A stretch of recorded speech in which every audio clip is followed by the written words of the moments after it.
Today we will be showing you how to demo MFI's AFL's multi-fiber identification system.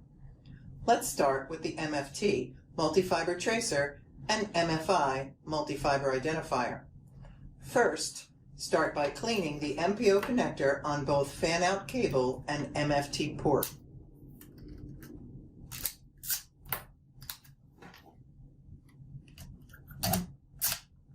Once clean, connect the fan-out cable to the MFT.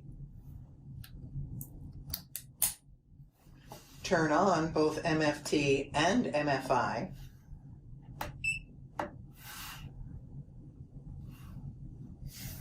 Pick up any cable and clamp it with the MFI.